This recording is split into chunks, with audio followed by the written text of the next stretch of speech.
Hey, I've got to do some research about how animals interact with each other. Do you want to help? Okay, great. I set up an aquarium this week with two kinds of fish, but when I came back to feed them, the little fish were all gone.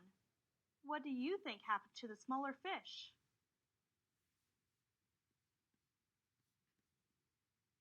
When I put fish food in the tank, the bigger fish didn't eat any, which made me think, what if they were full because the little fish had been their dinner? Having a pet is a big responsibility, and it's important to make sure that you have everything they need to survive. I guess I didn't really think about how all living things in a habitat are connected. I know in a lake's food chain, smaller minnows get eaten by larger fish. I bet that's what happened in my aquarium.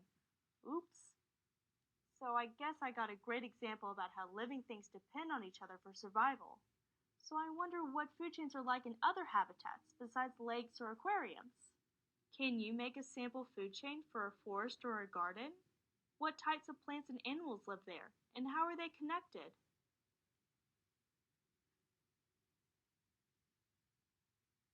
I looked around while you were thinking about food chains and found some other examples. I noticed that whether the food chains were found in water or on land, they all started with energy from the sun. The sun's energy helped the plants to grow. Different animals ate the plants, and some of those animals were eaten by predators. All of those living things depend on each other to survive. I wonder what would happen if part of the food chain disappeared. For example, what do you think would happen if a predator were removed from this ocean habitat? Take a look at the kelp forest food chain and see how it might change if the sea otters weren't around.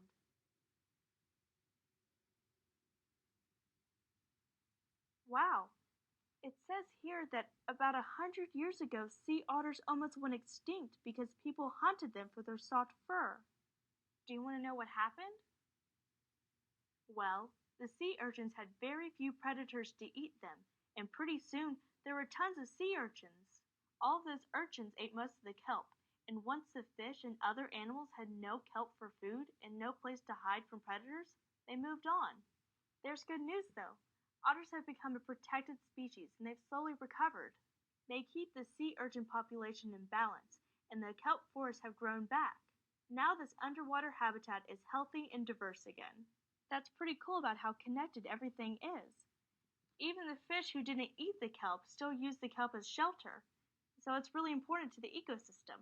I guess lots of animals live in plants. Think of all the different species that live in trees. And plants depend on animals too. Do you know how this bee is helping the plant? Living things are affected by other factors too, like how much precipitation there is. Our classroom terrarium has to have water sprayed on it like rain for everything to be healthy. And temperature changes the behavior of living things too.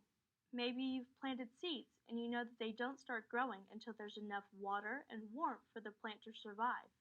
I'm going to look around to see what else I can find to make an awesome habitat for my fish. See you next time!